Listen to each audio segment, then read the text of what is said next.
I think that, part of the solution, part of the solution, when men are found to be delinquent as it relates to their responsibility as a father to take care of their child, when they are found not to be doing so, they are being prosecuted and they ought to be prosecuted. Of course, when a man get a child, get a kid, and refuse to take care of his or her responsibility or his responsibility, he needs to be prosecuted for it. He must be prosecuted forthwith.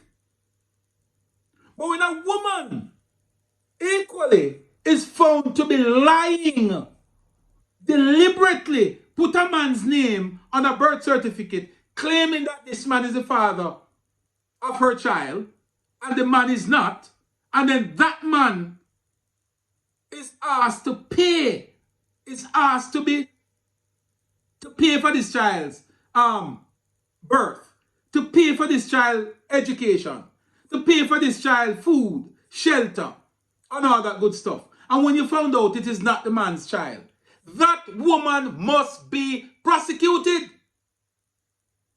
He must be prosecuted.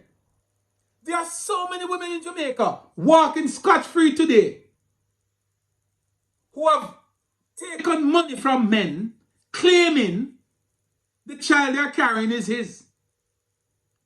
And at the end of the day, there's no further from the truth than that.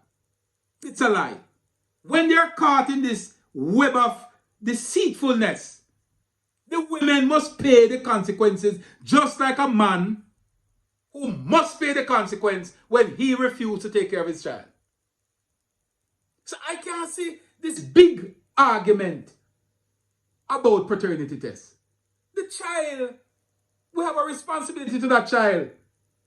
And if we have paternity DNA testing, one of the things that I think it will do, it will reduce the amount of so-called single mother that we have.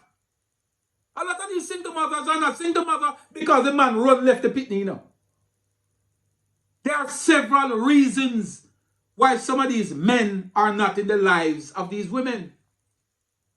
They're not there sometimes because they are not being held accountable.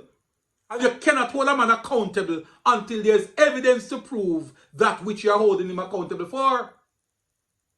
DNA testing is something that we should seriously consider.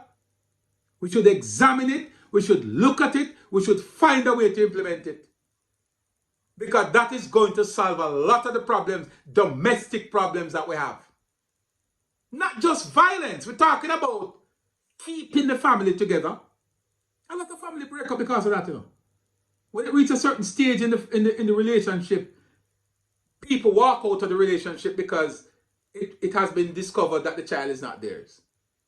And that causes a problem. So they walk out.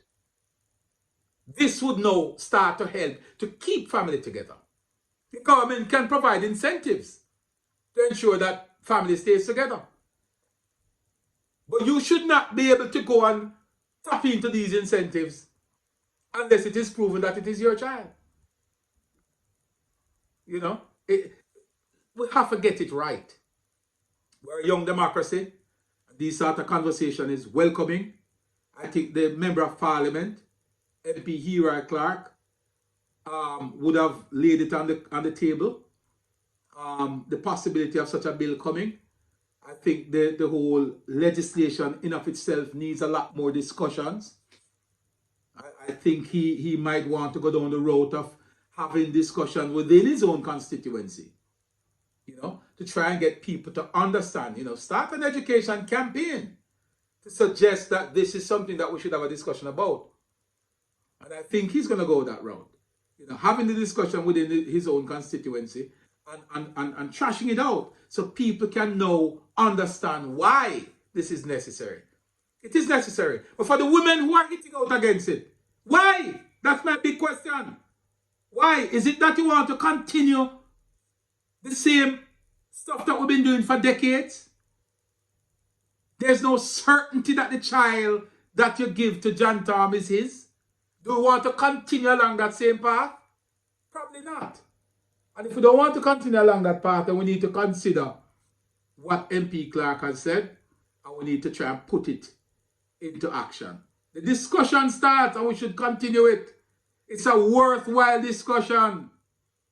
It is something that we need to have. It is time to put a stop to the jacket picnic that is being issued all over Jamaica. I know the DNA diagnostic people don't want to sound as though the sample that they have that suggests that 78% is jacket. They don't want to stand by it. They want to walk away from it. Fine. But a sample is a sample. It doesn't matter how you slice and dice it. It is a representation of a whole. And you can put all sorts of justification in there as you want to.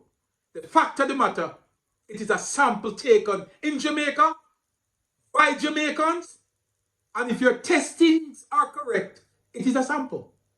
Slice and dice it however you want. It is a sample. And your sample is suggesting that a significant amount of Jamaicans are jacket picnic. And if you ask on the streets of Jamaica, if you go out there and go into communities, your sample is factual among people. It is the reality that people live in Jamaica every day. So there's no misrepresentation where that is concerned. Your sample is treated as facts in communities. We've seen it every day. We live in the streets. We live in these communities. We interact with these people. So we know. So let the conversation begin. It's time come.